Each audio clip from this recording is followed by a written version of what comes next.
YouTube ಚಾನಲಿಗೆ ತಮ್ಮೆಲ್ಲರಿಗೂ ಸ್ವಾಗತ ಸುಸ್ವಾಗತ. 2-3 ನೆಂಟಸ್ತನ ಬಂದರೂ ಕೂಡ ಅವಳು ತನ್ನ ತಮ್ಮನಿಗೆ ಹೇಳಲೇ ಇಲ್ಲ.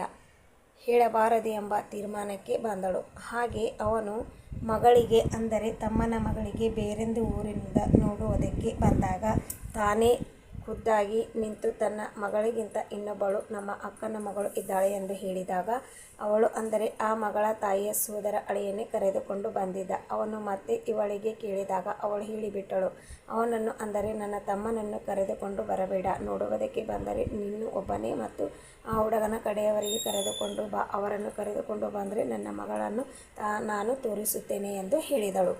ಬಂದಾಗ ಹುಡುಗಿಗೆ ಅವರು ಕೂಡ ಒಪ್ಪಿಕೊಂಡರು. ಹುಡುಗಿಯು ತಾಯಿ ಕೂಡ ಹುಡುಗನನ್ನು ಒಪ್ಪಿಕೊಂಡಿದ್ದಳು.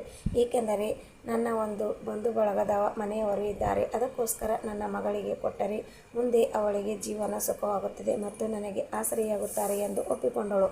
ಆಗ ತಾಯಿಯ ಸೋದರ ಅಳಿಯ ನನ್ನ ತಮ್ಮನನ್ನು ಕರೆದುಕೊಂಡು ಬರಬೇಡ ಅಂದಿದ್ದಕ್ಕೆ ಅವನಿಗೆ ಬಹಳಷ್ಟು ಸಿಟ್ಟು ಇತ್ತು. ತನ್ನ ಸೋದರ ಅಳಿಯನನ್ನು ಕರೆದುಕೊಂಡು ಬರಬೇಡ ಅಂತ ಹೇಳಿದ್ದಾಳೆ ಅಂತ ಒಪ್ಪಿಕೊಂಡು ಹೋದಾಗ ಆ ತಾಯಿಯನ್ನು ತನ್ನ ಮಗಳಿಗೆ ಕೊಟ್ಟಿರುವ ಮನೆಗೆ ಆವಾಗವಾಗ, ಅಂದರೆ 6 ತಿಂಗಳಿಗೆ ವರಸಿಗೆ ಒಂದೊಂದು ಸರತಿ ಬಂದು ಹೋಗ್ತಾ ಇದ್ದಳು. ಆವಾಗ ಅವಳಿಗೆ ಏನು ಮಾಡಿಬಿಟ್ಟಿದರು ಏನೇನೋ ಗೊತ್ತಿಲ್ಲ. 2 ವರ್ಷ ಆದಮೇಲೆ ಅವಳಿಗೆ ಮದುವೆ ಮಾಡಿಕೊಡಬೇಕೆಂದು ಅಂದರೆ 2002ರಲ್ಲಿ ಮದುವೆ ಮಾಡಿಕೊಡಲು ನಿಶ್ಚಯ ಮಾಡಿದರು.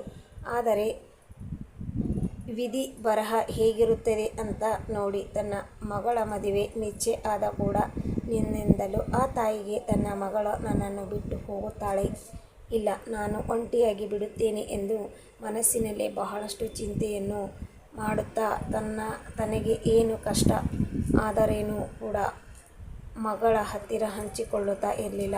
ಪದೇ ಪದೇ ಜ್ವರ ಕೂಡ ಏನು ಬರ್ತಾ ಇದ್ದರೂ ತನ್ನ ಮಗಳಿಗೆ ಹೇಳ್ತಾ ಇರಲಿಲ್ಲ. ಆದರೆ ಅವಳು ಮನಸ್ಸಿನಲ್ಲಿ ತುಂಬ ಇನ್ಮುಂದೆ ಒಂಟಿ ಎನ್ನುವ ಭಾವನೆ ಆ ತಾಯಿ ಅವರಿಗೆ ತುಂಬ ಕಾಡ್ತಾ ಇತ್ತು.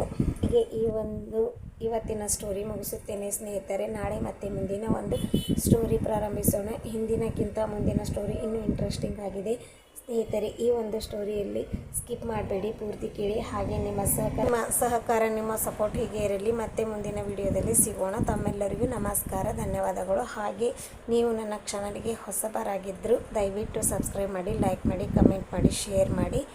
ಬಾಯ್. ಮತ್ತೆ ಮುಂದಿನ ವಿಡಿಯೋದಲ್ಲಿ ಸಿಗೋಣ.